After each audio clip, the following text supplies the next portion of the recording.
Muy buenos días. Nos reencontramos nuevamente hoy miércoles para seguir meditando en el Evangelio según San Marcos. Esta semana en el capítulo 12, bajo el título general Preguntas para pensar. Está siendo una semana preciosa, es un capítulo muy especial. Podríamos dedicar muchísimo tiempo porque es un capítulo lleno de contenido en cada párrafo prácticamente, pero obviamente el devocional no nos permite extendernos nada más que para extraer aquellas joyas que alimenten nuestro corazón. Quiero agradecer los saludos que me estáis poniendo día tras día en YouTube.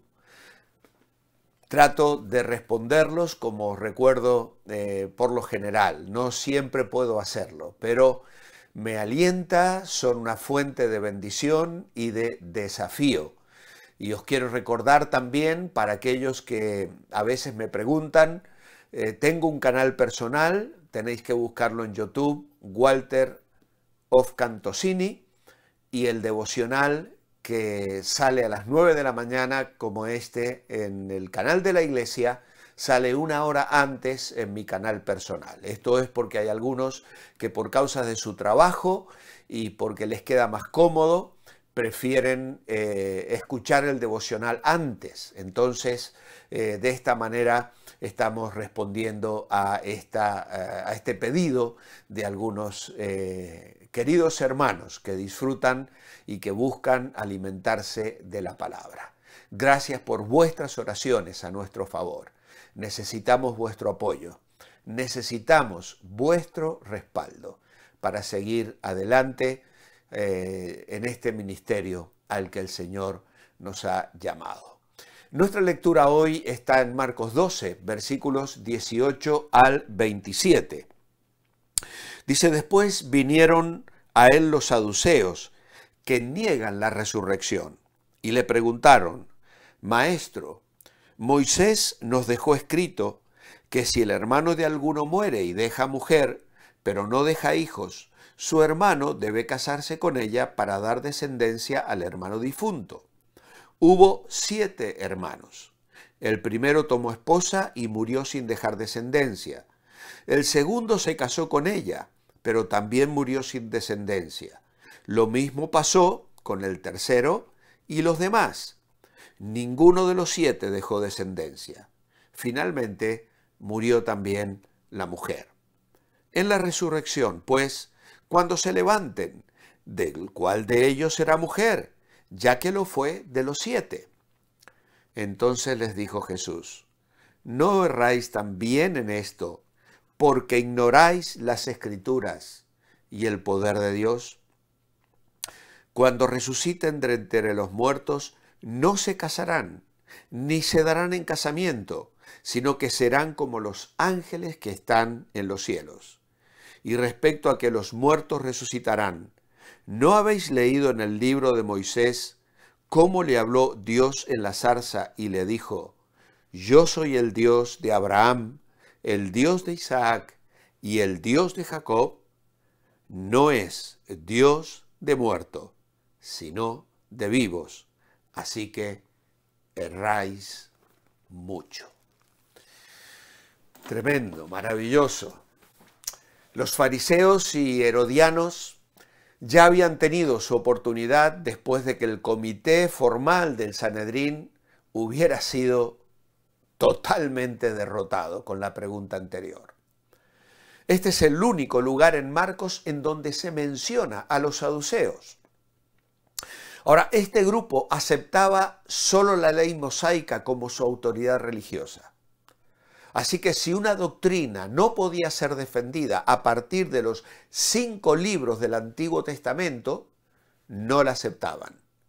No creían en la existencia del alma, o en la vida después de la muerte, ni en la resurrección, ni en el juicio final, ni en ángeles, ni demonios. La mayoría de los saduceos eran sacerdotes, eran ricos, se consideraban los aristócratas religiosos del judaísmo y tendían a menospreciar a todos los demás. Debemos tener presente que este era el partido sacerdotal desde el cual se elegía al sumo sacerdote. Su dominio especial era el templo que el día anterior Jesús había limpiado. El craso materialismo de los saduceos era tan repugnante al corazón de Jesús como el pomposo ceremonialismo y el legalismo sin amor de los fariseos. Hay que detenerse e ir a Mateo 23 para leer todo lo que Jesús les dice allí a los fariseos. Sepulcros blanqueados. Marcos no pone estas cosas, probablemente porque carecía de sentido meterlas a lectores que eran mayormente gentiles y que ignoraban mucho de esa dinámica que existía en la sociedad israelí y judía de aquellos días. Pero bien, volviendo a nuestro texto, a estas preguntas que nos hacen pensar, no nos sorprende que los saduceos también atacaran a Jesús. Sin embargo, esta vez el ataque no consistía en emplazarle en una de dos alternativas del dilema, como lo fue en el caso de la pregunta anterior sobre el dar tributo a César o no, sino más bien en poner en ridículo su fe en la vida venidera. Ellos se consideraban intelectualmente superiores y es posible que intentaran demostrar esa superioridad. En realidad lo más probable es que aquellos hombres intentaran dar un doble golpe. Jesús enseñaba que a él y a sus seguidores les esperaba la gloria más allá de la muerte. Estos hombres querían poner en evidencia que la enseñanza de Cristo en realidad era una necedad. Pero al mismo tiempo, ¿no sería también un triunfo sobre los fariseos, que creían igualmente en la resurrección de los muertos? Si se nos permite suponer que la noticia de la victoria de Jesús sobre los fariseos y sus aliados llegó pronto a oído de los saduceos, que si miramos Mateo 22:34 veremos que en realidad no es una suposición ilógica, incluso aquí también, porque una cosa parece seguir a la otra. ¿No podríamos suponer que estos últimos ya estarían diciendo el uno al otro, les demostraremos a los fariseos que lo podemos hacer mejor? ¿No estarían ya incluso riéndose entre dientes ante la perspectiva de matar dos pájaros de un tiro? Es decir, exponer al ridículo tanto a Jesús como a sus enemigos, en este sentido, a los fariseos. Y lo hicieron aireando su incredulidad en la resurrección, que era un tema de confrontación abierta con los fariseos. Incluso más tarde en Hechos de los Apóstoles, el apóstol Pablo lo usará a su favor. Además de buscar ventajas sobre Jesús, ante quien los fariseos, los herodianos y el propio Sanedrín ya habían fracasado. Así que era un grupo formado principalmente por los círculos de sacerdotes que solo admitían como válida la ley de la Torá, es decir, el Pentateuco, sin las explicaciones posteriores de la Escritura, es decir, la tradición de los antepasados. Ellos negaban la resurrección de los muertos, aferrándose al tenor literal de la Escritura, en la cual solo Daniel, en el capítulo 12, versículo 2, afirma de un modo claro y formal la fe en la resurrección. Muchos de los que duermen en el polvo de la tierra serán despertados, unos para vida eterna y otros para vergüenza y confusión perpetua. Este punto entonces constituía la diferencia esencial entre los fariseos y saduceos, que en Hechos 23:8 Pablo mencionó para generar una discusión que distrajera al punto de la situación que Pablo tenía que enfrentar en aquel momento. La historia que estos saduceos le cuentan al Señor pudo ser real o ficticia. A lo que Jesús respondió señalando su ignorancia no solo de la Escritura, sino también la ignorancia que tenían del Dios viviente. Si conocieran la Escritura, sabrían que en Deuteronomio 25, 5 y 6 no hay nada que se pueda aplicar a la vida venidera. Y también que varios pasajes del Antiguo Testamento enseñan la resurrección del cuerpo. Si hubieran aceptado el poder de Dios, habrían entendido que Dios puede resucitar a los muertos en forma tal que el matrimonio ya no será necesario. Ellos ridículamente suponían que las condiciones de la vida venidera serían iguales a las de la tierra.